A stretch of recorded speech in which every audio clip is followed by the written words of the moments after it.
ജർമ്മനിയിൽ നിന്നുമുള്ള ഒരു എഴുത്തുകാരിയായിരുന്നു ആൻ ഫ്രാങ്ക്. ജനനം 1929 ജൂൺ 12. 1933 ആൻ ഫ്രാങ്കിൻ്റെ കുടുംബം ഹോളണ്ടിലേക്ക് കുടിയേറി പാർത്തു.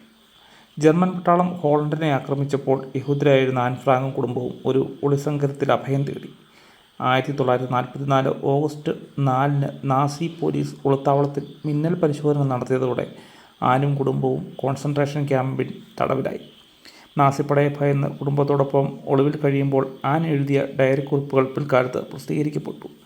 ഹിറ്റ്ലറുടെ ഭരണകാലത്ത് ജൂതവംശജർ അനുഭവിക്കേണ്ടി വന്ന കഷ്ടതകളെക്കുറിച്ചുള്ള ചിത്രം തരുന്നവയായിരുന്നു ആ കുറിപ്പുകൾ. 1947 ആൻ ഫ്രാങ്കിൻ്റെ ഡയറി പ്രസിദ്ധീകരിക്കുന്നത്. 1945 മാർച്ചിൽ ഹോളണ്ടിൻ്റെ മോചനത്തിന് കേവലം 2 മാസം മുമ്പ് ബെർഗൻ ബെൻസൻ എന്ന കുപ്രസിദ്ധ നാസി തടവറയിൽ വെച്ച് ടൈഫസ് പിടിപെട്ട് ആൻ ഫ്രാങ്ക് അന്തരിച്ചു. യുദ്ധത്തിന് ശേഷം ആംസ്റ്റർഡാമിലേക്ക് തിരികെ വന്നവരിൽ ഒരാളും ആൻ ഫ്രാങ്കിൻ്റെ പിതാവുമായ ഓട്ടോ ഫ്രാങ്കിനാണ് ഈ കുറിപ്പുകൾ കിട്ടിയത്. അദ്ദേഹത്തിൻ്റെ ശ്രമഫലമായാണ് 1947 ഇവ പുസ്തക രൂപത്തിൽ പ്രസിദ്ധീകരിക്കുന്നത്. ഡച്ച് ഭാഷയിലായിരുന്ന ഇത് ആദ്യം പ്രസിദ്ധീകരിച്ചത്. അത് ഇംഗ്ലീഷിലേക്ക് വിവർത്തനം ചെയ്തത് 1952 the diary of a young girl എന്ന പേരിൽ പുറത്തിറങ്ങി. പിന്നീട് 60ഓളം ഭാഷകളിൽ അത് വിവർത്തനം ചെയ്യുകയുണ്ടായി.